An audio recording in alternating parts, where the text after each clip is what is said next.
Amy Lacey and I were sworn enemies, stuck in a marriage neither of us wanted. She blamed me for ruining her last chance with her childhood sweetheart, Brian Gurley. I hated her for sliding a separation agreement across the table on our wedding night. 7 years together, we both wished the other dead. The day I finally decided to divorce her, our private plane started going down. She grabbed the only parachute and strapped it around my waist. Isaac Irving, if you die, how are you supposed to pay me back for the years I wasted on you? The parachute snapped open, then the explosion hit, and her last words cut through it. Next life, don't come bother me again. Later, the rescue team pulled her burned body from the wreckage. In her arms was the love token Brian had given her that night, divorce papers in hand. I stepped off a rooftop. When I opened my eyes again, I was back to the day Amy ran to the airport to win Brian back. This time, I let her go without a second thought in this life. I set her free. From here on out, we'd walk our own roads, owing each other nothing. Chapter I won't stop you. Go. Amy's head jerked up, surprise flashing in her eyes narrowed. Isaac, what are you plotting now? Don't tell me you're playing hard to get. You think I'd care? I held her gaze. Your choice, leave or stay. A mocking smile curled on her lips. If you'd been this reasonable earlier, we could have skipped all this. The more you cling to me, the more I hate you. She paused, voice turning cold. Go explain it to your family. I'm never agreeing to some marriage deal. Don't think you can use it to threaten me later. At the words marriage deal, I let out a quiet laugh. In my last life, our families shoved two strangers together for profit. That's how we got stuck in 7 miserable years. I'll handle it. Don't worry about it. I pulled the pocket watch off my chest and slammed it on the floor. The crystal face shattered with a sharp crack.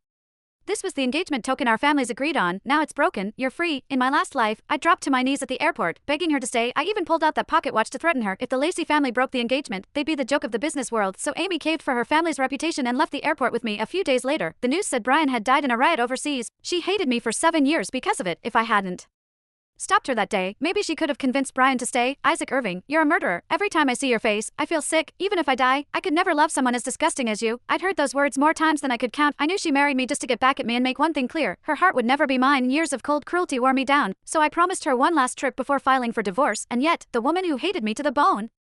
When the plane started going down, she shoved away the parachute I gave her without a second thought. She'd rather die than owe me anything. Asterisk. Isaac, have you really thought this through? You're not gonna cling to me again. For once, Amy's voice carried a hint of hesitation. Chapter yeah. I stayed indifferent, glancing at the departure board. Go, keep stalling and Brian's flight takes off. I waved a hand before turning away. Hope you two are happy. Asterisk. When I got home, my dad was pacing the living room. He saw me come in alone and his face changed. Where's Amy? Why didn't she come back with you? We're done. I tossed it out and headed upstairs. He froze for a few seconds, then his face turned red. Done? What nonsense is that? How is it just over? I stopped and looked at him. Cold. She doesn't like me. I'm not wasting my time. That's it. The second I finished, he grabbed the ashtray off the coffee table and hurled it at me. I stepped aside and dodged it.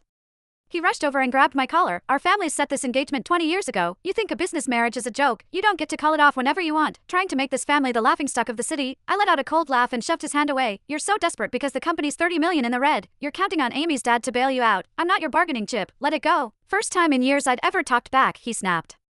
And kicked me hard in the chest. How did I end up with a